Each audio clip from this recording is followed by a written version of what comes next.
Chelsea, I just wanted to let you know that you are one of the most talented, beautiful, intelligent failures I've ever met. Thank you. You're very welcome. And I want you to know that I think that you are one of the most driven, innovative, and creative utter failures that I have ever known. That means a lot. Thanks. You're welcome. So that's our introduction. I'm Claire. This is Chelsea. And we have 8 minutes to talk to you about being failures. And since we'll probably go over that time limit, it's kind of par for the course. That means we failed Van Talks. So a year and a half ago, Chelsea and I opened up our small business consulting company, and we decided to begin blogging about the typical challenges that face small business owners. Claire came to me after a couple of blogs and said, we're not really getting a huge response. Everything we're writing is pretty typical. Why don't we just take the plunge and start writing about personal failures? And I said, that is an awesome idea. I totally want to do that, except let's just make it about your failures. So we did that. That's what we did. So the title of the blog was My Name is Claire, and I Failed at Business. In that blog, I talked about how my success from going from a small coffee shop into a larger coffee shop and then transitioning into opening a bakery made me feel really awesome. And then within 2 years, I had run it into the ground, essentially.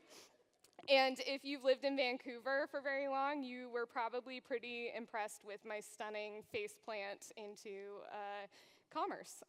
Financial ruin. Yeah. So within the first week of posting that blog, we had 14,000 hits.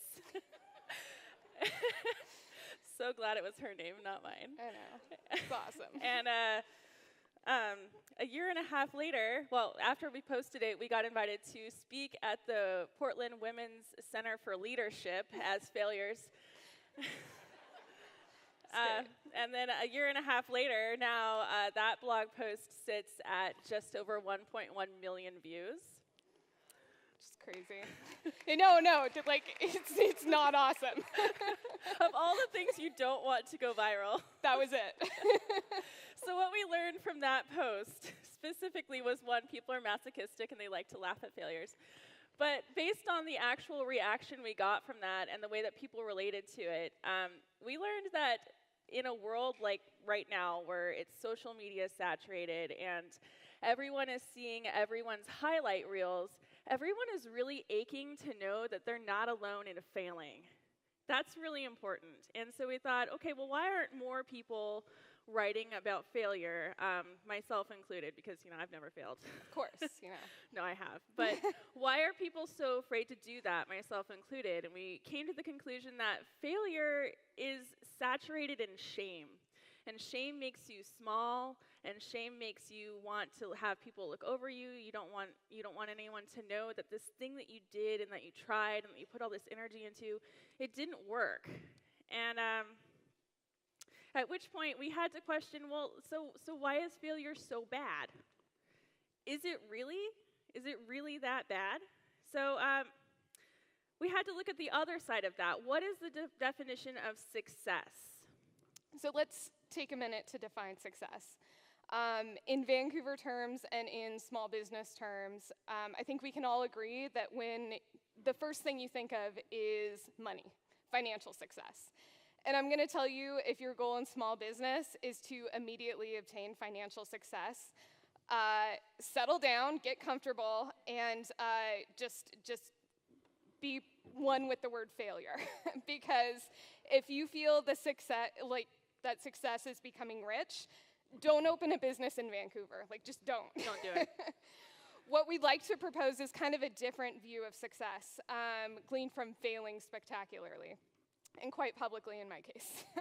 It was enough to fail in front of my community, but to have over 1 million people read my story and identify with it, I kind of started to see that it's important to get this message out there. So basically, here it is. When you fail, and you will, or you have and you're going to again, and you're going to repeatedly, you have a choice. The first choice is the obvious one, and what most people tend to do, which is to put your head down, hide and, you don't tell anyone that it happened, and you just say, I'm gonna stay down here until this blows over and then people forgot that I totally failed. The second choice is to stand up, let everyone know, hey, I failed. I didn't make it. This thing that I tried, it didn't work. I ran out of money. I did it wrong. But that's okay. And you have to be okay with that, because what's going to happen next is I'm going to get up and I'm going to try it again. I'm going to figure out what I did wrong the first time or the second time or the 10th time, and I'm going to try something different and try it again. And what we believe is that by taking that second choice, you're succeeding. So Vancouver is its own little world. I mean, downtown especially. And when Chelsea and I met each other 14 years ago on Main Street, it was pretty sleepy. There were totally a lot of boarded up businesses. There were antique malls as far as the eye could see. And crossing Milk Plain was pretty sketchy. Super sketchy. And it still kind of is if you're on a bike and you're trying to avoid the trucks. But and the Kiggins Theater, where we are right now, it was sad. It was tired. There was shag carpet on the walls, you guys. They went up the walls. Who remembers Kiggins 14 years ago? Yeah. So something like Van Talks would have never been received here. And then tonight, 14 years later, we're up here in a renewed, shiny, beautiful Kiggins Theater with a fellow small business owner, wherever Dan Wyatt is, who took a risk and had his own hard times and failures, but did a good job. He had his own hard times and failures as well, but the community lifted him up because he owned it and was like, I'm going to do this new thing. So that's awesome. Vancouver failed too, though. I mean, there was a reason the downtown was boarded up, but it was through the bravery and tenacity of this kind of generation of Vancouver, full of small business people who value their lifestyle as a community contributor over a paycheck. I mean, you still want to get paid, but you want to build your community, who've continued to stand and build this amazing community we're in right now. Vancouver small businesses, the ones that are succeeding visually and financially, are the ones that believe in community over competition. Yeah. So I want to be clear. We're not saying that failing doesn't suck. Yeah, it does. It does. It's really uncomfortable. And it's also really expensive. Yeah. But you can't get away from that. I mean, you can take totally different paths. I went to college. I spent a ton of money going to school. Claire jumped right in and started businesses and failed. And then I failed after I went to college. Like, you cannot prepare yourself out of failure. We took two different paths, and we both fell flat on our faces. We came together, and we didn't shame each other for failing. We were both like, man, me too. Oh, awesome. Can we help people, get through this? So this doesn't happen to them? Let's do that. Yeah. So my lesson in Hard Knocks was caring too much for my craft and not enough for my business. I slowly financially suffocated it. And it's not that I didn't want to make money, because I really did. It's that I didn't know where to start. And I didn't trust the right people, and I didn't invest in the people that I knew could help me. Going it alone was my first lesson in failure. As soon as I opened up to the community around me, I was able to confront my failure and succeed. I trusted them, and they lifted me back up. So Claire, as a person, didn't fail. When something, no, your business failed. Well, thanks.